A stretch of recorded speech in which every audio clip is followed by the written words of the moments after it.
오늘 말씀 이름을 예수라 하라. 네. 세상의 모든 사물은 이름을 가질 때 그 의미를 가지지 않겠습니까? 그 특별한 대상으로 내게 다가오는 거예요. 이름이 없고 거시기 그거 제가 작년에 전라도에 있었잖아요. 거시기 참 거시기 많더라고요. 그래서 거시기 있잖아 하는데 예? 거시기 있잖아요. 그런데 다 알아듣는데 저만 못 알아들어요. 어떤 특별한 이름을 가질 때 사람이 구분되고요. 의미를 가지지요. 예. 요즘은 그 법이 바뀌어서 이름을 바꾸는 거, 개명하는 것도 참 쉬워졌다 그럽니다. 얼마 전에 뉴스를 보니까, 한번, 화면 한번 보여주실래요? 한 2년 전 뉴스인데, 이게 MBC 뉴스에 나왔던 개명 참 쉬워졌다 하면서 그 이름들이 나온 거예요. 해도 너무하죠? 예. 서글연, 강도야, 경운기, 김칫국, 양팔년, 화쌍년, 이외에도 방귀남, 이런 것도 있고요. 이상한 이름들이 있어요. 어떻게 저렇게 이름을 줬는지는 참 모르겠지만, 네. 아무튼 재밌는 이름들이에요. 근데 이런 이름들을 가진 사람들이 제법 많다는 거예요. 평생을 저 이름으로 살아야 되는데 참 힘들었겠다 싶습니다. 그래서 성인이 돼서 개명 신청을 하는 거죠. 개명 신청하면 거의 저런 이름들은 98% 이상 다 법원에서 받아줘서 개명을 해준다고 하더군요. 이제 내려주셔요. 네. 아기가 태어나면 부모는 이 아이에게 어떤 이름을 지어줄까 참 많이 고민하지 않겠습니까? 저도 굉장히 늦게 결혼을 해서 아이를 낳았는데, 이 참 뱃속에 있는 아이에게 좋은 이름, 특별한 이름을 지어주고 싶은데 고민이 참 많았어요. 그래서 친구를 오랜만에 만난 친구에게 내가 첫째가 생겼다, 딸이란다, 이 이름을 어떻게 줘야 될지 되게 고민스럽다 했더니 이 친구가 저한테 그러는 거예요. 나도 이 친구는 먼저 장가를 가서 아들만 둘이 있었거든요. 딸을 낳으면 꼭 내가 지어주려고 생각한 이름이 있는데 아직 딸을 못 낳아서 내가 이름을 쓰지 못했노라. 네가 나한테 밥을 사면 내가 이름을 너한테 팔겠다는 거예요.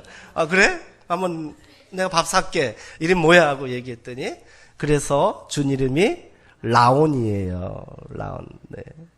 이 친구 성이 임씨거든요. 그런데 걔한테 이름을 주면 임나온, 배나온, 임나온, 그래서 어감이 별로 안 좋잖아요. 근데 저는 이제 김씨니까 김라온. 괜찮더라고요. 근데 라온이라는 뜻이 뭐냐면 순우리말에 요즘 한글 이름 많이 짓잖아요. 한글 이름인데 즐거운, 행복한, 기쁜 이런 뜻이에요. 그래서 즐겁고 행복한 아이가 되라 하는 마음으로 라온 이렇게 적고요. 한자도 한번 새겨봤습니다. 그래서 한자는 비단 라자에 따뜻한 온자. 제법 그럴듯하지요? 예. 그리고 이제 둘째가 태어났을 때는, 둘째가 임신했을 때는 둘째 이름도 되게 고민을 많이 했습니다. 근데 이게 원래 라온이라는 우리말은 형용사예요. 즐거운, 행복한. 그러니까 뭔가 이어붙는 말이 있잖아요. 그래서 원래 뜻은 라온 제나. 이게 한 단어입니다. 그래서 둘째는 제나라 해야겠구나. 이렇게 생각했는데 변변한 한자도 별로 없고요. 제나. 이렇게 썩 어감이 좋지 않더라고요. 그래서 온자 돌림으로 하자. 그래서 시온. 하나님의 도성. 그러니까 함께 합치니까 또 말이 돼요. 라온 시온 하니까 즐거운, 행복한 하나님 나라, 하나님 도성. 그럴듯하지요? 그래요. 이게 이름을 짓는다는 것은 소망을 담는 거예요. 기대를 담는 거지요. 그리고 특별한 애정과 사랑을 그 안에 담는 것이에요. 예수라는 이름, 이 이름은 어떤 이름일까요? 2000년 전에 유대 땅에서는 이 예수라는 이름은 아주 흔한 이름이에요. 예전에 우리 철수 영희, 이름 중에 제일 많은 이름이라는 철수 영희 같은 그런 이름이에요. 유대인들이 사용하는 말인 히브리어로 이 예수라는 이름은 예수와 이렇게 되어 있거든요. 그것을 구약 성경에서 우리말로 어떻게 번역했냐면 여호수아 이렇게 번역한 거예요.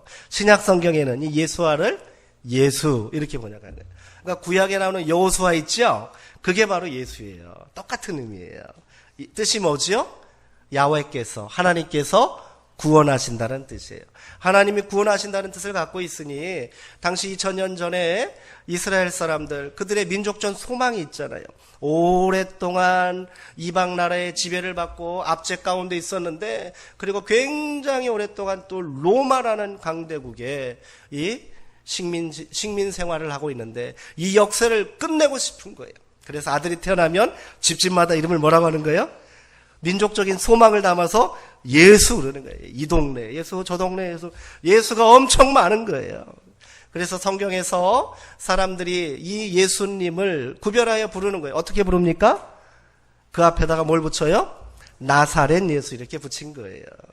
나사렛 예수래. 나사렛에 사는 예수다. 이렇게 말을 한 거지요.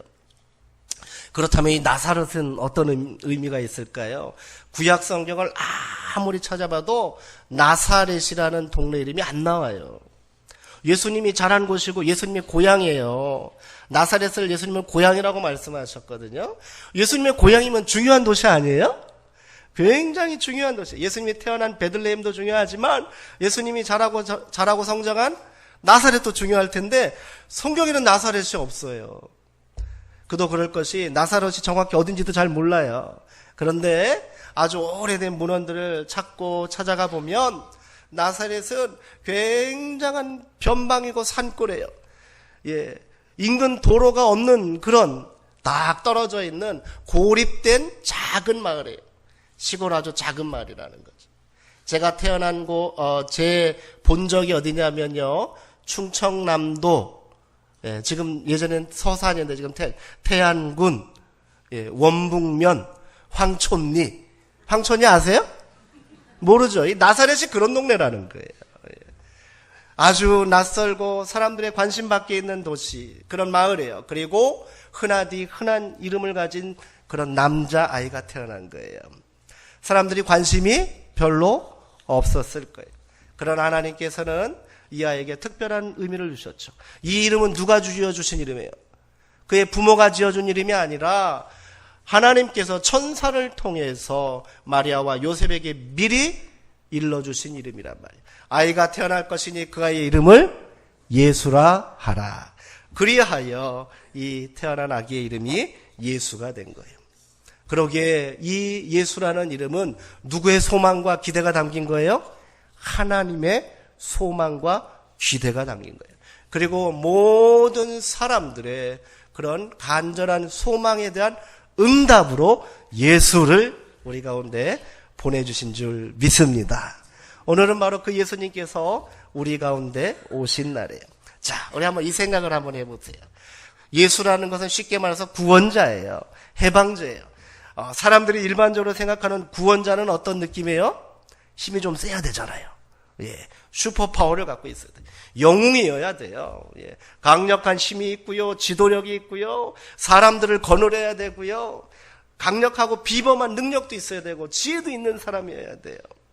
그게 바로 구원자라는 이름에 맞는 모습일 거예요. 그런데 오늘 성경에 보니까 어떻게 해요?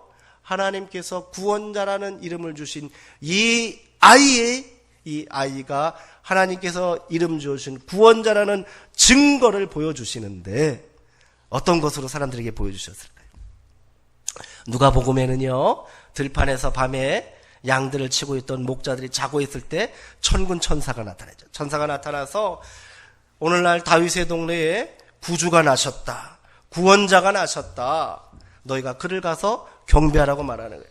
그런데 베들레헴에 가면은 베들레헴에 그냥 가기만 하면 아이를 만날 수는 없잖아요. 큰 도시일 거란 말이에요. 그래서 이 예수라는 구원자라는 이름을 가진 아이를 찾는 표적, 사인을 내가 너희에게 알려주겠다 하고 말해준 게 뭐냐면, 우리 누가복음 2장 11절에서 12절에 이렇게 나옵니다. 뭐 안 찾으셔도 돼요. 오늘 다윗의 동네에 너희를 위하여 구주가 나셨다. 곧 그리스도 주시니라. 너희는 가서 강보에 쌓여 구유에 누워있는 아기를 보리니 이것이 너희에게 뭐다? 표적이다. 이렇게 말했어요. 너희에게 태어날 구원자, 위대한 왕, 그 왕을 찾을 표적이 뭐냐면 강보와 뭐예요? 구유라는 거예요, 강보하고. 예. 놀랍지 않을 수 없습니다. 강보는 뭐예요? 갓난아기를 싸매는 포대기 아닙니까? 야, 이스라엘 그 오랜 세월 동안 기도하면서 온 민족이 기다렸던 구원자가 포대기에 쌓인 아기라니. 그리고 그 아이가 있는 곳이 어디예요? 왕궁이 아니란 말이에요. 황금 요람이 아니란 말이에요. 어디라고요? 구유라는 거예요. 구유가 뭡니까? 짐승들의 먹이통 아닙니까? 이 아이, 이 이름을 가진 아이를 찾는 표적과 증거가 강보와 구유다. 어떤 의미가 있습니까? 이것이 오늘 하나님께서 우리 가운데 이루시려는 구원의 본 모습이고 사랑의 찬 모습인 줄 믿습니다. 예수님은 이 이름을 위하여 어떻게 오신 거예요? 낮고 낮아져서 오신 거예요. 천한 모습으로 오셨어요. 왕궁으로 가지 않으시고요. 말을 타고 용사의 모습으로 오신 게 아니고요. 연약하고 연약한 어린 아기의 모습으로 작고 낮은 천한 곳으로 오셨어요. 하늘 보좌를 버리시고 이 땅에 오신 거예요. 이것이 우리 가운데 진실로 구원의 역사가 되는 줄 믿으시기 바랍니다. 이름을 가졌으면 뭐라고 합니까? 이름값 해야 된다고 그러잖아요. 예수님은 이 이름값을 하기 위해서 태어날 때부터 낮아지셨어요. 그리고 그의 공생의 기간 동안 어떻게 했습니까? 겸손하셨습니다. 섬기셨습니다. 제자들에게 말하고 사람들에게 말했어요. 너희가 섬김을 받으려고 하느냐? 도리어 섬기는 자가 되라. 섬김을 받으려면 섬기는 자가 돼야 한다고 몸소 실천하시고 보여주셨습니다. 또 이름값을 하시기 위하여 마지막 십자가에서는 어떻게 하셨습니까? 자기를 부인하셨다.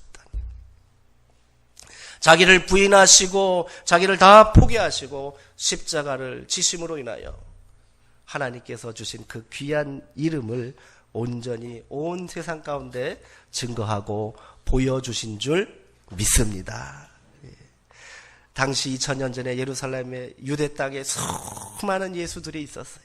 그러나 그 이름값을 한 사람은 오직 한 사람, 우리 가운데 아기, 연약한 아기의 모습으로 오시고 낮아지고 겸손한 삶을 살다가 자기를 다 부인하고 십자가를 지신 이 예수님 한 분을 통해서 완성되고 이루어진 줄 믿습니다.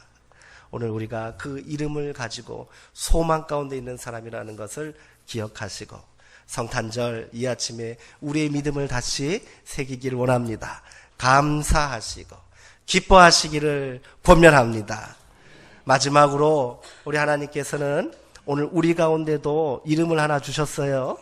각자의 이름이 다 있으시겠지만 우리 가운데 공동의 이름을 주셨습니다. 어떤 이름이십니까? 바로 성도라는 이름인 줄 믿습니다. 성도는 뭐예요? 거룩한 무리라는 거예요. 구별된 무리라는 거죠. 세상과 구별돼야 한다는 거예요. 다른 사람들의 생각과 달라야 한다는 거예요. 예수 그리스도처럼 우리도 그 이름값하는 하나님의 자녀들 되기를 주의 이름으로 축원합니다. 겸손하여 낮아지는 삶을 우리가 삽시다. 세상 가운데 섬기며 나아갑시다. 때로는 나를 죽이고 자기 십자가를 지는 그런 고백이 우리 가운데 있기를 원합니다. 우리가 여러 가지 교회에 문제가 생기고요. 사람 간의 관계 가운데 문제 생기는 이유가 뭐예요? 내가 안 죽어서 그래요. 나를 부인하지 못하기 때문에 그런 거예요. 여전히 내가 살아있어서 아무것도 해결되지 않습니다. 나를 부인하는 역사가 있을 때 하늘이 열리고 그 놀라운 구원이 땅에 내려오게 된 줄 믿으시기 바랍니다. 도저히 감당할 수 없을 것 같은 그 참혹한 십자가도 나를 부인했을 때 감당할 수 있었던 거예요. 예수님은 우리 가운데 너희도 자기 십자가를 지라고 그랬어요. 어떻게? 자신을 부인함으로써. 자신을 부인함으로 자기 십자가를 지고 나를 따르라 말씀하셨습니다. 성탄의 아침에 오늘 이 귀한 말씀 우리가 함께 새기고 우리가 이 귀한 이름들을 위하여 기도하는 믿음의 자녀들 되기를 주의 이름으로 축원합니다. 기도하겠습니다.